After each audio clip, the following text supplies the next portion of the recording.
இதில் நான் நல்லா இம்ப்ரூவ் ஆகியிருக்கேன் அப்படின்னு நான் ஃபீல் ஆகணும்னா நான் அடுத்த ஸ்கில்லுக்கு நம்ம போகலாம் அப்படிங்கிறது தான் பயிற்சி கொள்கை.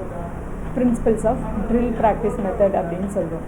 செகண்ட் ஒன் பார்த்தோம்னா பிரின்சிபல்ஸ் ஆஃப் ரீஇன்ஃபோர்ஸ்மெண்ட்னா வலுவூட்டல்கள் கொள்கை அப்படின்னு சொல்கிறோம். நம்ம நல்லா பண்ணியிருக்கோமா பண்ணலையான்றதை இமீடியட் ஃபீட்பேக் கொடுப்பாங்க. நம்ம பியர் ஃப்ரெண்ட்ஸ் இமீடியட் ஃபீட்பேக் கொடுக்கறதுனால அதில் நம்ம பண்ணியிருக்கோம், பெஸ்ட்டாக பண்ணியிருக்கோம் இல்லைன்றதை நம்ம உடனுக்குடனே தெரிஞ்சுக்கிறதுக்கு முடியுது அப்படின்னு சொல்கிறோம். இது சோதனை கொள்கை அப்படின்னு சொல்கிறோம். நம்ம இதை நல்லா பண்ணியிருந்தோம் அப்படின்னா நம்ம பியர் குரூப் ஃப்ரெண்ட்ஸ் நம்மளுக்கு இதை நல்லா பண்ணியிருக்கீங்க அப்படின்னு சொல்லுவாங்க. பண்ணலை அப்படின்னா திரும்ப மீண்டும் ஒரு வாய்ப்பு கொடுக்குறாங்க, திரும்ப நம்ம அதை பயிற்சி மேற்கொள்ள முடியும். அதனால் இது சோதனை கொள்கை அப்படின்னு சொல்கிறாங்க. மதிப்பிடுதல் கொள்கை அப்படின்னு சொல்கிறோம். மதிப்பிடுதல் கொள்கைனா நம்ம ஒரு கண்டென்ட்டில் மிஸ்டேக் பண்ணால் கூட ஒன்றும் பிரச்சனை இல்லை. ஆனால் ஸ்கில்ஸை காம்போனன்ட்ஸை கரெக்டான இதில் நம்ம யூஸ் பண்ணியிருக்கணும், எல்லா ஸ்கில்ஸும் யூஸ் பண்ணியிருக்கணும். ஸோ இங்கே ஸ்கில்ஸ் யூஸ் பண்ணியிருக்கோமா இல்லையான்றதை நம்மளுக்கு ஃபீட்பேக் கொடுக்கறதுக்கு தான் நம்மளோட அப்சர்வர் இருக்காங்க. ஸோ இது இமீடியட்டாக நம்மளுக்கு அந்த ஃபீட்பேக் கொடுக்கறதுனால மதிப்பீட்டு கொள்கை இருக்குது அப்படின்னு சொல்கிறோம். அடுத்தது சரியான மேற்பார்வையாளர் கொள்கை. இங்கே அப்சர்வரும் சூப்பர்வைசரும் கீன் வாட்ச் பண்ணுவாங்க.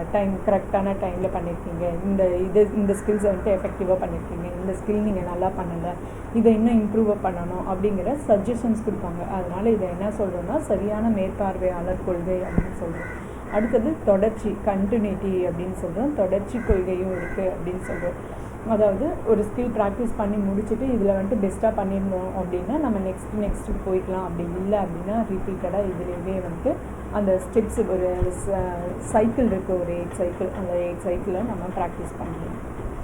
ஸோ இதை இதில் இருக்கிற பிரின்சிபல் அப்படின்னு சொல்லி இதை தான் சொல்கிறோம். First principle principles of drill and practice method. Second one principles of reinforcement. Third one principles of experimental. Fourth one is principles of evaluation. Fifth one is principles of microscoping, supervisions and observation. அப்புறம் last one principles of continuity. இந்த principles எல்லாம் follow பண்ணுறாங்க அப்படின்னு சொல்லுவாங்க. Next one பார்த்தீங்கன்னா professor Alan and rayon அப்படின்றவங்க ஒரு particular ஸ்கில்ஸை அவங்க லிஸ்ட் அவுட் பண்ணியிருக்காங்க. ஒரு 17 ஸ்கில்ஸ் இருக்குது. இந்த ஸ்கில்ஸ் மட்டும்தான் நம்ம பயன்படுத்துகிறோமா அப்படின்னு பார்த்தோம்னா இப்போ எத்தனை ஸ்கில் இருக்குன்னா மோர் தென் 140 ஸ்கில்ஸ் இருக்குது அப்படின்னு சொல்கிறாங்க. நம்ம கிளாஸ் ரூம் என்டர் ஆகி கிளாஸ் ரூம்லேருந்து வெளியில் வர வரைக்கும் நம்ம எவ்வளோ ஸ்கில்ஸ் யூஸ் பண்ணுறோம் அப்படின்னா மோர் தென் 140 ஸ்கில்ஸ் யூஸ் பண்ணுறோம். ஆனால் இதுதான் ஸ்கில்லுன்னு தெரியாமையே நம்ம யூஸ் பண்ணிகிட்ருக்கோம். அதை ஆலன் அண்ட் ரயான்றவங்க நிறையா டீச்சர்ஸை ஸ்டடி பண்ணி அவங்கள எக்ஸ்பெரிமெண்ட் பண்ணி அதில் ஸ்டடீஸ் பண்ணி அதிலிருந்து இவங்க கிளாஸிஃபை பண்ணி இவ்வளோ ஸ்கில்ஸ் இருக்குது அப்படின்றத லிஸ்ட் அவுட் பண்ணி கொடுத்துருக்காங்க. அதில் ஒரு சில ஸ்கில்ஸை பற்றி நம்ம இப்போ பார்க்கலாம். பல்வகை தூண்டல் திறன், ஸ்கில் ஆஃப் ஸ்டிமுலஸ் வேரியேஷன். பாடம் தொடங்கும் திறன், இன்ட்ரோடக்ஷன் ஸ்கில். பாடம் முடிக்கும் திறன், க்ளோஷர். வலுவூட்டல் திறன், ஸ்கில் ஆஃப் ரீஇன்ஃபோர்ஸ்மெண்ட். வினாக்கள் திறன், ஸ்கில் ஆஃப் எக்ஸ்பிளைனிங். வகுப்பறை மேலாண்மை திறன், skill of classroom management. கரும்பலகையை பயன்படுத்தும் திறன், skill of using blackboard. மௌனமும் மொழி சார்பற்ற செய்கைகளும், skill of silence and nonverbal clues. அடுத்தது பார்த்திங்கன்னா சரளமாக வினா கேட்டல் திறன், fluency in asking questions. Next பார்த்திங்க அப்படின்னா கிளர் வினா திறன், ஸ்கில் ஆஃப் ப்ரோபிங் கொஷின்ஸ். உயர்நிலை வினாக்கள், ஹையர் ஆர்டர் கொஷினிங். விரிவான சிந்தனை தூண்டும் வினாக்கள், டைவர்ஜென்ட் கொஷின்ஸ். அடுத்தது நடத்தைகளை அறிதல், ரெகக்னைசிங் பிஹேவியர்ஸ். அடுத்தது பார்த்திங்கன்னா விளக்கங்கள் மற்றும் எடுத்துக்காட்டுகளை பயன்படுத்துதல், illustration and use of examples. விரிவுரையாற்றுதல், லெக்சரரிங். அடுத்தது 16th திட்டமிடுதல் மற்றும் மீண்டும் கூறுதல், பிளான்ட் அண்ட் ரெப்பிட்டேஷன். 17th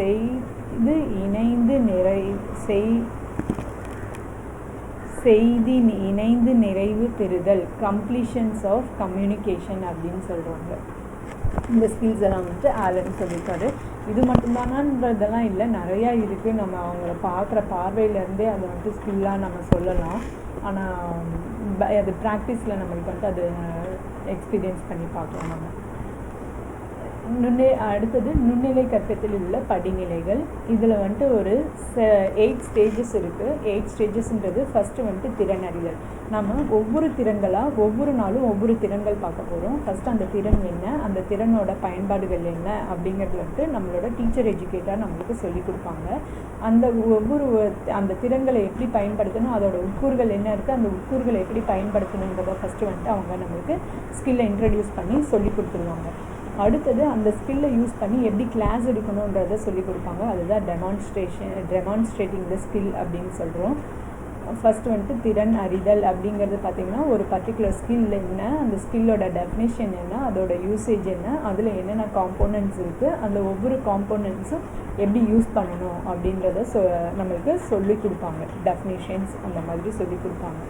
அதை தெரிஞ்சுக்கிட்டு அந்த ஸ்கில்லை எப்படி யூஸ் பண்ணணும், அந்த காம்போனெண்ட்டெல்லாம் எப்படி யூஸ் பண்ணணுன்றத ஒரு டெமான்ஸ்ட்ரேஷன் லெசன் வந்துட்டு நம்மளுக்கு டீச்சர் எஜுகேட்டர் எடுத்து காமிப்பாங்க.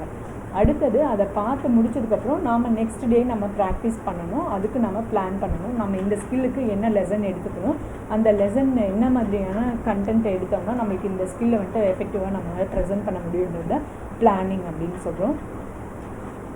டீச்சர் எஜுகேட்டர் நடத்தினதுக்கு அப்புறமா நாம் வந்துட்டு நெக்ஸ்ட் டே நம்ம என்ன கிளாஸ் எடுக்க போகிறோம், இந்த ஸ்கில்லில் நம்ம என்ன கிளாஸ் எடுக்கலாம் அப்படிங்கிறத பிளான் பண்ணுறது தான் planning of the lesson or episode அப்படின்னு சொல்கிறோம். அடுத்தது பிளான் பண்ணியாச்சு, அதுக்கு எபிசோடு எழுதிட்டு வந்து நெக்ஸ்ட் டே நம்ம கிளாஸ் எடுக்கணும். அந்த கிளாஸ் எடுக்கும்போது அந்த பர்டிகுலர் ஸ்கில்லை வந்துட்டு ஃபோக்கஸ் பண்ணி கிளாஸ் எடுக்கணும் அப்படின்னு சொல்கிறோம். கிளாஸ் எடுக்கிறது வந்துட்டு நம்மளோட அப்சர்வர் வந்துட்டு அப்சர்வ் பண்ணி நம்மளுக்கான ஃபீட்பேக் கொடுப்பாங்க. நெக்ஸ்ட்டு 5th பாயிண்ட் வந்துட்டு ஃபீட்பேக் செஷன் சொல்கிறோம். அவங்க ஃபீட்பேக் கொடுக்கும்போது மற்ற பேர் வந்துட்டு அங்கே கிளாஸ் எடுப்பாங்க. நம்ம கிளாஸை விட்டு வெளியில் வந்து 2 பேருக்கு தனியாக ஒரு சேர்ஸ் போட்டு வச்சுருப்பாங்க. அதில் நம்ம உட்காந்து நம்மளோட ஃபீட்பேக் என்னன்றதை நம்ம கேட்டு தெரிஞ்சுக்கிட்டு அந்த ஃபீட்பேக் வந்துட்டு எஃபெக்டிவாக இருக்கணும். அவங்கள வந்துட்டு கிரிட்டிசைஸ் பண்ணுற மாதிரி இல்லாமல் அவங்களோட டீச்சிங் வந்து இன்னும் இம்ப்ரூவ் பண்ணுறதுக்கு நம்ம என்ன சஜஷன்ஸ் சொல்லணுமோ அந்த மாதிரியான சஜஷன்ஸ், வேல்யூபிளான சஜஷன்ஸை கொடுக்கலாம். அடுத்தது அவங்க இது சொல்லியாச்சு, ஃபீட்பேக் சொல்லியாச்சு அப்படின்னா அவங்க ஃபீட்பேக் வாங்கினதுக்கு அப்புறமா ஒரு ½ அன் ஹவர் மற்ற கிளாஸஸ் எல்லாம் முடிக்கும்போது நம்ம திரும்ப ரீப்ளானிங் பண்ணணும். நம்ம இந்த இதை வந்துட்டு இன்னும் எஃபெக்டிவாக எப்படி கொடுக்கலாம் அப்படிங்கிறத அதே கண்டென்ட்டே வச்சு இன்னும் பெட்டர்மெண்ட் நம்ம எப்படி யோசிக்கலாம், இன்னும் பெட்டராக எப்படி இந்த ஸ்கில்லை நம்ம ப்ராக்டிஸ் பண்ண முடியுன்றத ரீப்ளானிங் அப்படின்னு சொல்லுவோம். அந்த ரீப்ளானிங் பண்ணதை வச்சு ரீடீச்சிங் கொடுக்கணும். அந்த ரீடீச்சிங்கில் ஃபஸ்ட்டு இருந்ததை விட இப்போ பெட்டர்மெண்ட் இருக்கா இல்லையான்றதை நம்ம அனலைஸ் பண்ணி பார்த்துக்கணும். அது வந்துட்டு ரீடீச்சிங் அப்படின்னு சொல்கிறோம். ரீப்ளானிங், ரீடீச்சிங், ரீஃபீட்பேக்குன்னு சொல்கிறோம். ஸோ இப்போ வந்துட்டு நம்ம இந்த ஸ்கில் வந்துட்டு ஓகே நம்ம வந்துட்டு எஃபெக்டிவாக எடுத்துருக்கோம் அப்படின்னு ஃபீல் ஆச்சுன்னா நம்ம நெக்ஸ்ட் ஸ்கில்க்கு போகலாம். அப்படி இல்லைன்னா எகெயின் நம்ம வந்துட்டு இதே ஸ்கில்ஸ் வந்துட்டு ப்ராக்டிஸ் பண்ணுறதுனா ப்ராக்டிஸ் பண்ணலாம். இதோட சைக்கிள் அதே தான், அந்த ஸ்டெப்ஸில் என்ன இருக்கோ அதுதான்.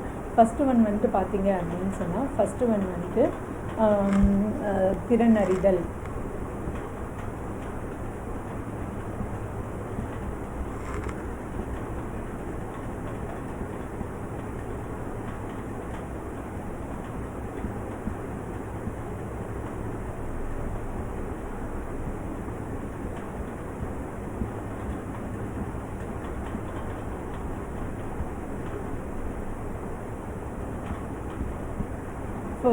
ஸோ இங்கே பார்த்தோம்னா நம்மளுக்கு வந்துட்டு இங்கே திறன் அறிதல் இருக்குது. திறன் அறிதல் அப்படிங்கிறது டீச்சர் எஜுகேட்டர் என்ன திறன்கள்ன்றதை ஃபஸ்ட்டு இன்ட்ரடியூஸ் பண்ணிடுறாங்க. அந்த இன்ட்ரடியூஸ் பண்ண ஸ்கில்க்கு அவங்க கிளாஸ் எடுத்து காமிப்பாங்க. அடுத்தது நாம் பிளான் பண்ணுறோம், அடுத்தது டீச் பண்ணுறோம், அடுத்தது ஃபீட்பேக் வாங்குகிறோம், அடுத்தது ரீப்ளான் பண்ணுறோம், ரீடீச் பண்ணுறோம், ரீஃபீட்பேக். இப்படியே நம்மளோட சைக்கிள் வந்துட்டு ப்ரொசீட் ஆகிட்டே இருக்குது அப்படின்னு சொல்கிறாங்க. நெக்ஸ்ட் ஒன் வந்துட்டு இதில் 3 phases இருக்குதுன்னு சொல்கிறோம். நுண்ணிலை கற்பித்தலில் உள்ள 3 phases அப்படின்னு சொல்கிறோம். 3 phase பார்த்திங்கன்னா ஃபஸ்ட்டு வந்துட்டு ப்ரீ ஆக்டிவ் ஃபேஸ், அப்புறம் இன்டராக்டிவ் ஃபேஸ், அப்புறம் போஸ்ட் ஆக்டிவ் ஃபேஸ் அப்படின்னு சொல்கிறோம். ப்ரீ ஆக்டிவ் ஃபேஸ் அப்படின்னு சொன்னால் இப்போ எப்படி ஃபஸ்ட்டு 2 ஸ்டெப் என்ன சொன்னோம், டீச்சர் எஜுகேட்டர் வந்துட்டு ஒரு ஸ்கில்லை இன்ட்ரடியூஸ் பண்ணுவாங்க. அந்த ஸ்கில் இன்ட்ரடியூஸ் பண்ணிவிட்டு அந்த ஸ்கில்லில் இருக்கிற காம்போனன்ட்ஸை வந்துட்டு எப்படி யூஸ் பண்ணணும் அப்படிங்கிறதெல்லாம் நம்மளுக்கு சொல்லிக் கொடுப்பாங்க. அதுதான் வந்துட்டு ப்ரீ ஆக்டிவ் ஃபேஸஸ் அப்படின்னு சொல்கிறோம். அப்புறம் நம்ம அதிலே பிளான் பண்ணுறது, நம்ம நெக்ஸ்ட் கிளாஸ்க்கு நம்ம இந்த ஸ்கில்ஸ்க்கு நம்ம நெக்ஸ்ட் டே நம்ம என்ன மாதிரி கிளாஸ் எடுக்க போகிறோம் அப்படிங்கிறத பிளான் பண்ணுறது எல்லாமே வந்துட்டு ப்ரீ ஆக்டிவ் ஃபேஸஸ் அப்படின்னு சொல்கிறோம். முன் செயல்நிலை அப்படின்னு சொல்கிறோம். இதில் குறிப்பிட்ட திறனை உற்று நோக்குதல், மாதிரி படம் பார்த்தல் அப்படிங்கிறது தான் ஃபஸ்ட்டு வரும். அடுத்தது வந்துட்டு இன்டராக்டிவ் ஃபேஸ் அப்படின்னா நம்ம பிளான் பண்ணி வச்சுருக்கிற அந்த பாடத்திட்டத்தை எடுத்துகிட்டு வந்து நம்ம அடுத்த நாள் கிளாஸில் வந்துட்டு கிளாஸ் எடுத்து காமிக்கிறோம். கிளாஸ் எடுத்து அதில் இருக்க ஃபீட்பேக் வாங்க போகிறோம். சரிங்களா? இதுதான் வந்துட்டு என்ன சொல்கிறோம்னா இன்டராக்டிவ் ஃபேஸ் அப்படின்னு சொல்கிறோம். பாடம் நிகழ்வுகள் தயாரித்தல், episode planning the episode are planning the lesson. அடுத்தது நம்ம ப்ராக்டிஸ் பண்ண அந்த எடுத்து பிளான் பண்ண லெசன்ஸை வந்துட்டு நம்ம ட்ரைனிங் எடுத்துகிட்டு போகிறோம், ப்ராக்டிஸ் பண்ண போகிறோம். ப்ராக்டிஸ் பண்ணதுக்கு ஃபீட்பேக் வாங்க போகிறோம். இது வந்துட்டு இன்டராக்டிவ் ஃபேஸ் அப்படின்னு சொல்கிறோம்.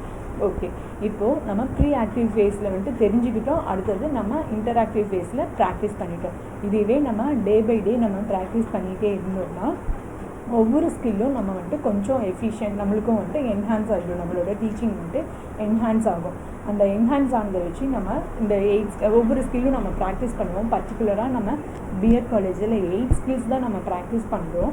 அந்த 8 ஸ்கில்ஸையும் நம்ம ப்ராக்டிஸ் பண்ணி முடிச்சதுக்கப்புறம் எல்லா ஸ்கில்லும் யூட்டிலைஸ் பண்ணி ஒரு குறுநிலை கற்பித்தல் அப்படின்னு சொல்கிறாங்க, மினி டீச்சிங் கிளாஸ் அப்படின்னு சொல்கிறாங்க. அந்த மினி டீச்சிங் கிளாஸ்க்கு தேவையான ஸ்கில்ஸ் எல்லாம் யூஸ் பண்ணி நம்ம எஃபெக்டிவாக ஒரு கிளாஸ் எடுக்க முடியுது அப்படின்னு சொன்னால் அதுதான் போஸ்ட் ஆக்டிவ் ஃபேஸஸ்.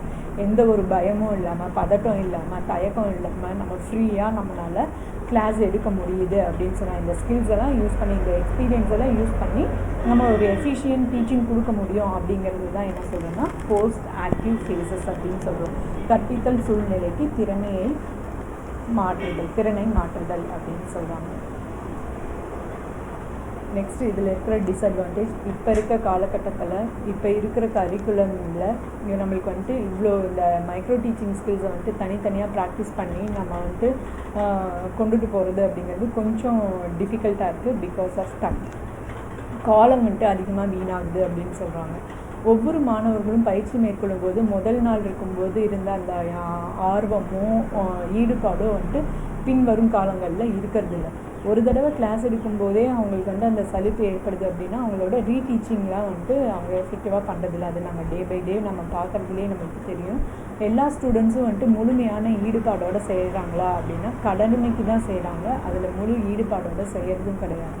அடுத்தது நம்ம இப்போ பயிற்சியை எடுத்துக்கிறோம், இத்தனை ஸ்கில்ஸ் இருக்குது அப்படின்னு சொல்கிறோம்ல, 160 ஸ்கில்ஸ் இருக்குதுன்னு சொல்கிறோம்ல, இந்த 160 ஸ்கில்ஸும் நம்ம கிளாஸ் ரூமில் யூஸ் பண்ணுறோமா அப்படின்னு பார்த்தோம்னா கொஞ்சம் கம்மியாக தான் யூஸ் பண்ணுறோம் அப்படின்னு சொல்கிறோம். அப்புறம் இது வந்துட்டு விலை அதிகம் அப்படின்னு சொல்கிறோம், நேரம் காலம் அதிகமாக செலவாகுது. இதுக்கு நம்ம தேவையான வேணும்னா நம்ம சிசிடிவி கேமரா வச்சு கூட ரெக்கார்ட் பண்ணி நம்ம ஸ்டூடெண்ட்ஸ்க்கு போட்டு காமிச்சு அவங்களோட இம்ப்ரூவ்மெண்ட்ஸை நம்ம கொடுக்கலாம். இல்லைனா இப்போ தான் எல்லாத்துக்கிட்டேயும் ஆண்ட்ராய்டில் வந்துட்டு ரெக்கார்ட் பண்ணி அவங்களே வீட்டில் போயிட்டு நம்ம இன்றைக்கி கிளாஸ் எடுத்தது வந்துட்டு எப்படி இருக்குது அப்படிங்கிறத செல்ஃப் அனலைஸ் பண்ணி பார்த்துக்கிறதுக்கு வந்துட்டு இது ஹெல்ப்ஃபுல்லாக இருக்குது. ஆனால் இது என்ன குறுகிய நோக்கம் கொண்டது அப்படின்னு சொல்கிறாங்க, ப்ராக்டிஸ் பண்ணணுன்றது தான் சொல்கிறாங்க. அதை வந்துட்டு முழு ஈடுபாடோட ப்ராக்டிஸ் பண்ணுறாங்களான்னா ஒரு சிலரை தவிர மீதி எல்லாருமே வந்துட்டு கொஞ்சம் ஈடுபாடு இல்லாமல் தான் இருக்காங்கன்றது தான் உண்மை.